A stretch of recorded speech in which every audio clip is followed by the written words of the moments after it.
And now we welcome in 7-time champion and 2-time Daytona 500 winner, Jimmie Johnson. Welcome to the show, Jimmy. Thanks, buddy. Thanks for having me on. Good to see you guys again. Good to see you. I'm looking at the numbers, and it's hard for me to believe, but I want to get your reaction. This will be Daytona 500 number 17 for you. That's crazy. Not if I didn't have young teammates reminding me of my age. Now I've got this number to worry about too. So. I'm sorry. No, it's not your fault. It's the reality of it. It is what it is.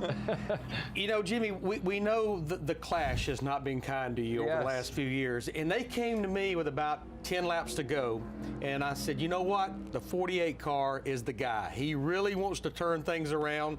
And you came within, what, a third of a lap of making it to the end. It's like, it's just not destined right now to finish a Clash, it seems like. I didn't realize that stat until after in 7 DNFs in a row. I was like, well, dang, that's a bad one to have. So we were close. You know, we're learning a lot about, you know, the new Camaro LS1 plus, you know, and there's a lot of discussion about the pointy nose on the car, but, you know, we also have a much different setup in the car than what we've had before. So I don't think there was the pointy nose. I think setup and some other things kind of contributed to that, because the impact wasn't super hard. It's what I needed to get by the 22 and have a run at the 2.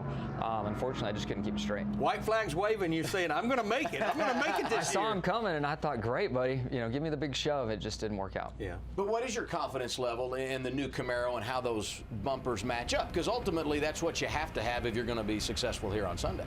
You do, and I pushed cars just trying to get a better understanding of that throughout the course of the Clash, and I didn't find it to be overly sensitive and pretty easy to push guys. So I could be wrong, but I'm leaning less towards the shape of the nose and more towards other aspects of the setup.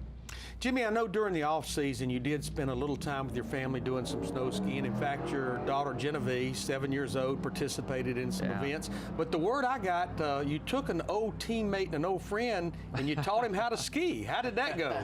It went great. I was also able to I was skiing, Chase was on his snowboard, but Dale Earnhardt Jr. Dale Earnhardt Jr. came, and he knew that he would have an opportunity to go to the Olympics and might need to be on skis. So I took that might into, hey, but we better teach you how to ski, and had the perfect guy to teach him in Aspen. And the first day went really well. I think by maybe his 4th or 5th run on the bunny slopes, he went to the top of the mountain, and then from then on was going top to bottom. So he picked it up quick. We were talking earlier about this being your 17th Daytona 500, and you've seen so many things change at Hendrick Motorsports in that time, and a lot in recent years with Jeff retiring and now Dale Jr. calling it quits as well. How would you describe the new dynamic at HMS with all these young teammates? It's definitely the most change I have experienced at Hendrick Motorsports when you look at the driver lineup and then internally and some restructuring that we've done. So it is a big year, but it's been a slow progression, and we've known Alex would be coming along at some point. Chase has been in the system a couple years. William was in our system at JRM. So it's not totally out of left field, but yeah, there is a lot of new moving forward. And I also reflect and think it was impossible to think that Larry wouldn't be on the pit box. It was impossible to think that Dale Jarrett wouldn't be on track, or Rusty Wallace, Mark Martin.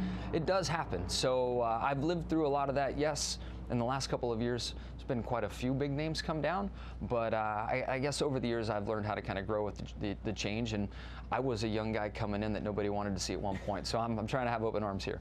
Jimmy, I know the question probably gets old, but when I look at your season last year, there's a lot of teams in that garage area that would love to have won 3 races and made it to the round of 8. But I know Jimmie Johnson, I know Chad Canals. It was not the season you guys were looking for. No, not at all. I mean, especially from summer into fall, and not being able to lead laps, compete for wins, and be up front like we're used to. So, and that was probably the most frustrating thing, is the effort that went into that, and not being able to change direction on it. So, but we've put a lot of work in this one, and we're excited to get going. My notes say in 2013, Chevy went from the Impala to the SS, and you won the Daytona 500 and you won the championship. We're going from the SS to the Camaro. Good luck repeating that success with the change. I'll take any nugget I can get. Hey, great to have you here, and all the best in 2018. Good to see you guys.